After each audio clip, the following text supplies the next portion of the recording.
এই ভিডিওর প্রথম ফুটেজটা যে কোনো কারণে ডিলিট হয়ে গেছে, যার কারণে প্রথম ভিডিও ফুটেজটা আমরা দিতে পারি নাই। আমি আমার ছোট ভাইদেরকে বললাম যে এর মধ্যে আর আটতেছে না, তোমরা একটা বল নিয়ে আসো বা গাবলা নিয়ে আসো।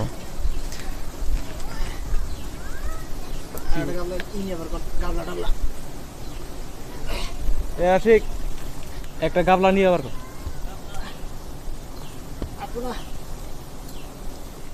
আলহামদুলিল্লাহ এত পরিমাণে মধু হয়েছিল, যার কারণে আমি এক্সট্রাভাবে গাবলা নিয়ে আসতে বললাম, কারণ বালতির মধ্যে আর আটতেছে না।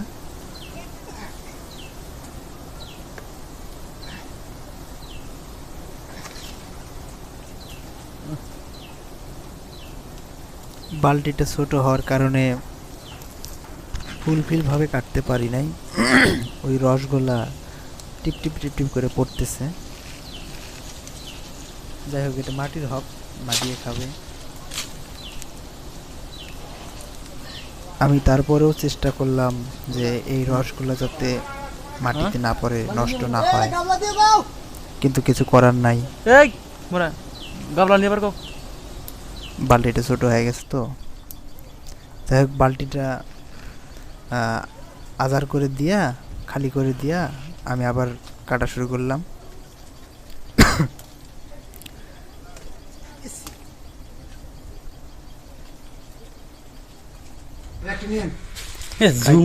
যখন নিয়ে আসলাম তখন মানুষের ভিড়, অসংখ্য মানুষ।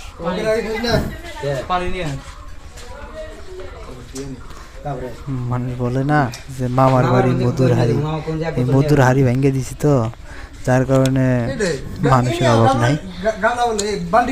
মধুটাও লাল টিকটিকে,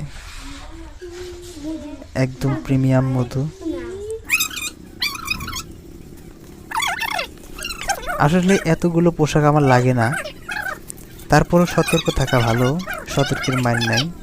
এই গরমে মাছি সবসময় হিট থাকে, যার কারণে আমি পোশাকগুলো পরতে বাধ্য হয়েছি। এখন মধুটা খুব সুন্দরভাবে পরিষ্কার করতেছি, পরিষ্কার করে তারপর আর কি চিপ চিপ মারবে। হ্যাঁ,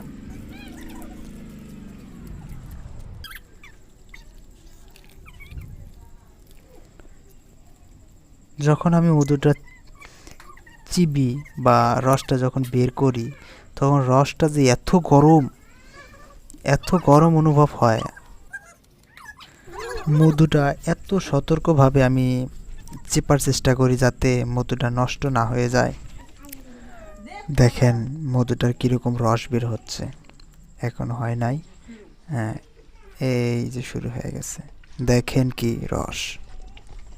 এত মধু হয়েছিল প্রায় 5 কিলো পার, অর্থাৎ 5 কেজি পার হয়ে গেছে। হ্যাঁ, ওই যে ওর ভিতরে একটা মাছি দেখা যাইতেছে, মাছিটা ফেলাই দিলাম, নইলে আবার ওই মাছিটা আবার শালটা যদি হাতের ভেতরে ঢুকে পড়ে তাহলে সারে সর্বনাশ। আল্লাহর রহমতে একটা কামড়ও খাই নাই, আশা করতেছি আর খাবও না। আমি মধু পারলে গাছওয়ালা, মানে যে গাছের দায়িত্ব থাকে, যে গাছে চাক বসে তাক অর্ধেক দিয়ে আমি অর্ধেক নিই, এরকমভাবে আমি মধুটা কাটি, মানে চাকটা কাটি।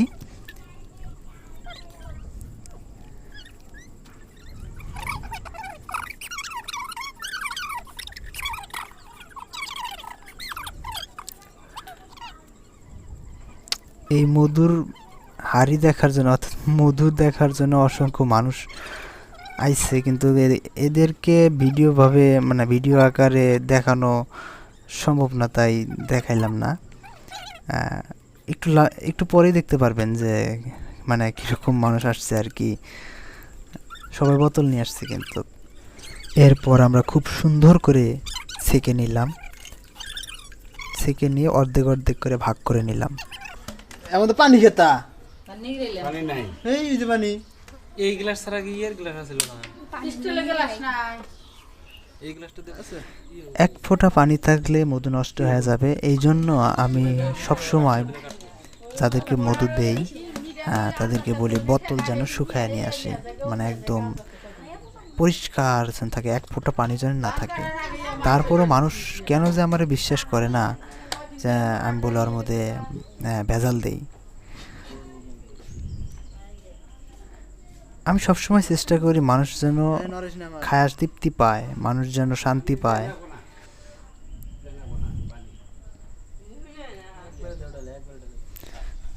আপনারা প্রুফ দেখেন, আমরা কিন্তু অর্ধেক ভাগ করে নিয়েছি, কাউকে ঠকায়ও নেই, কাউকে জিতায়ও নেই। হিসেবে কিন্তু আমাদের একটু বেশি নেওয়ারই দরকার, কারণ পরিশ্রমটা আমার হয়, ওনারা তো শুধু গাছের দায়িত্বে থাকে, বোঝেন নাই। তারপরেও আমরা সমান সমান করে নেওয়ার চেষ্টা করি। মানুষ কেন যে বিশ্বাস করে না যে মধু জান্নাতি খাবার, এর মধ্যে ভেজাল দিলে তার জন্য জান্নাত হারাম হয়ে যাবে।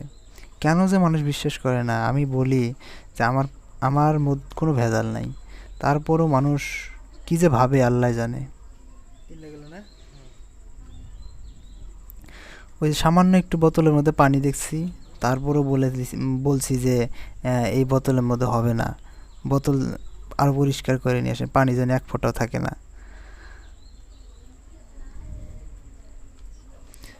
বলছি যে এক ফোঁটা মধু থাকলে কিন্তু এক ফোঁটা পানি থাকলে কিন্তু মধু নষ্ট হয়ে যেতে পারে।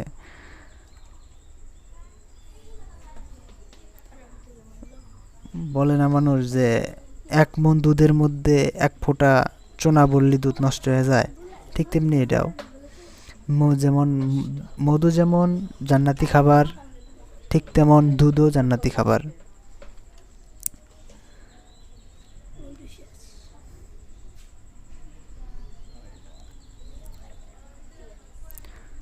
যাই আল্লাহর রহমতে এবার দিয়ে এই গাছে বা এই চাইকে 3 কাটা পড়ছে। 3 কাটার মধ্যে এইবারই মানে 3য় কাটায় মধু হয়েছে প্রায় 5 কেজির মতো। হ্যাঁ, এর আগে যেগুলো হয়েছে ওগুলো 2 কেজি 2.5 কেজি এরকমভাবে হয়েছে। যাক, এইবার সর্বোচ্চ আপনারা দেখেন, আমরা কিন্তু অর্ধেক করে নিচ্ছি, কাউকে ঠকায়ও নাই, কাউকে জিতায়ও নাই। আর এই চাকটা কাটছে আমার গ্রামেই, সম্পর্কে আমার দাদা হয়। যে এবার দেখবেন খেলা মানুষ কীরকম, মানে কত মানুষ, এই যে দেখেন শুরু হয়ে গেছে, কোনটা থেকে কোনটা দিমু। পরে একটু একটু করে সবার বোতলেই দিলাম, দেওয়ার চেষ্টা করলাম, কারণ সবারই হক আছে। ভিডিওটা যদি ভালো লাগে অবশ্যই একটা করে লাইক দিবেন, এবং আমাদের ভিডিওগুলো যদি ভালো লাগে, পছন্দ হয়, তাহলে দয়া করে একটু সাবস্ক্রাইব করে দিবেন।